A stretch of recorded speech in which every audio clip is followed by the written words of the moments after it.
the craziest royal family conspiracy theories about Prince Charles and Camilla. The British royals certainly aren't strangers to odd reports and wild rumors being made about their family over the years, but some claims about Prince Charles and Camilla Parker Bowles, specifically, have really left people scratching their heads. From having a secret love child to being a vampire, yes, a vampire, here are some of the craziest conspiracy theories about the future king and his wife. Charles and Camilla have a love child. This claim was first made by Simon Durante Day in 2016. The Australian man was adopted when he was 18 months old and says that his adoptive grandmother, who once worked for Queen Elizabeth II, told him that he is Prince Charles and Camilla's son. I was very close to my grandmother and she told me many times that I was Camilla and Charles' child, Durante Day alleged. She didn't just hint at it, she told me outright. The problem with his story though is that he was born in 1966, so his timeline about the Duke and Duchess of Cornwall being his biological parents is off, since the pair didn't meet until the early 70s. Still, Durante Day is convinced that he is their love child and that one day a DNA test can be done to prove his claim. Prince Charles is a vampire. This bizarre story gained traction in 2011 following Prince Charles' own admission about his genealogy. CBS noted while promoting a TV show about his keen interest in Romania's Transylvania, the heir apparent revealed that he is related to Vlad the Impaler, who was the inspiration for Bram Stoker's novel Dracula. Since vampires aren't real though, it should be obvious that Prince Charles isn't an evil bloodsucker. Camilla is Catholic. This story carries weight because Camilla was previously married to Andrew Parker Bowles, who is Roman Catholic. Moreover, their children, Laura and Tom, were raised Catholic. However, the Duchess of Cornwall is Anglican and did not convert to Catholicism when or after she married her first husband. Charles plotted Diana's death to marry Camilla. Many conspiracy theorists believe that the royal family, particularly Prince Charles, might have arranged Princess Diana's death.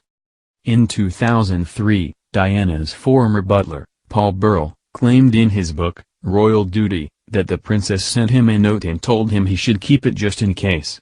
According to Burrell's letter, Diana feared for her safety and was worried that Charles was plotting to have her killed so he could remarry. This particular phase in my life is the most dangerous. My husband is planning an accident in my car, brake failure, and serious head injury, Diana allegedly wrote. Some royal insiders have argued against that, saying that Burrell could have forged the prince's handwriting and wrote that letter himself. On April 9, 2005, Prince Charles and Camilla Parker Bowles married at the Windsor Guildhall in an intimate civil ceremony. After the two were pronounced husband and wife, they headed to Windsor Castle to receive a blessing from the Archbishop of Canterbury. According to the BBC, nearly 800 friends and family came to show their support. It was there at Windsor Castle that Charles and Camilla vowed to remain faithful to one another for the rest of their lives. Of course, this was somewhat ironic considering how much of the royal couple's decades-long romance was marred by infidelity. Less than 10 years earlier, Charles' marriage to Princess Diana ended after his infamous relationship with Camilla came to light. Diana was beloved by many and even considered to be the people's princess. Needless to say, there were plenty of folks who were none too pleased with the prince's sordid affair. Now that many years have passed, the details about Charles and Camilla's relationship have faded into distant memory and, with it, you've probably forgotten some of the incredibly weird things about their marriage. But don't worry, we'll jog your memory. Charles and Camilla are related by more than marriage. My great-grandmother and your great-great-grandfather were lovers, so, how about it? Those words were the first ones Camilla exchanged with Prince Charles, according to Notorious Royal Marriages, a juicy journey through 9 centuries of dynasty, destiny, and desire.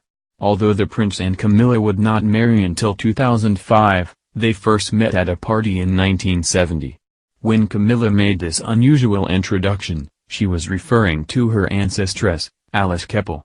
However, since then, Genealogy Today reported that Ancestry.com proved an even stronger link between the royal couple, their 9th cousins once removed. The article explained that Charles and Camilla both descended from Henry Cavendish, the second Duke of Newcastle. Additionally, they could also be half-second cousins once removed. This would be the case if Sonia Keppel, Camilla's grandmother, was indeed the illegitimate daughter of King Edward VII, as it has long been believed. Any way you slice it, though, Charles and Camilla are definitely related. The Queen was absent from Charles and Camilla's wedding. By the time Charles and Camilla married, they were both in their late 50s. While everyone still remembered their scandalous love affair, the shock had long since passed. The repercussions, however, continued to linger. Perhaps the most notable effect was the Queen's absence from Charles and Camilla's wedding ceremony. According to the Telegraph, Queen Elizabeth II gave her reasons to a friend, saying, "I am not able to go. I do not feel that my position, as Supreme Governor of the Church, permits it." The friend noted, "The Queen feels she has to put her role with the Church before her role as a mother." A senior royal aide concurred, telling the publication, "The venue was never the issue for the Queen. The civil nature of the service is the issue. She did not feel it was appropriate for her to attend." Her Majesty did, however, decide to attend the blessing after the ceremony. These days, Camilla is almost always present at royal engagements and is often pictured standing near Queen Elizabeth II. Still, we imagine the Queen's absence from her wedding must have hurt. Camilla had to be coaxed out of bed on her wedding day. It was a big deal that Queen Elizabeth II didn't attend her son's second wedding, but it would have been a much bigger deal if the bride didn't show up. And, as it turns out, that's almost what happened. In an adaptation from the book The Duchess, Camilla Parker Bowles and the Love Affair That Rocked the Crown published by Vanity Fair, royal biographer Penny Junor revealed that Camilla Parker Bowles was sick with sinusitis during her wedding weekend. On the day itself it took 4 people to coax Camilla out of bed, Junor detailed. It wasn't just her sinus infection that was at play, though. It had become more an issue of nerves, according to the biographer. She literally couldn't get out of bed, Lucia Santa Cruz, Camilla's friend, revealed in the adaptation. It wasn't until Camilla's sister, Annabelle, reportedly threatened to put on Camilla's gown and walk down the aisle in her place that Camilla got up and got dressed.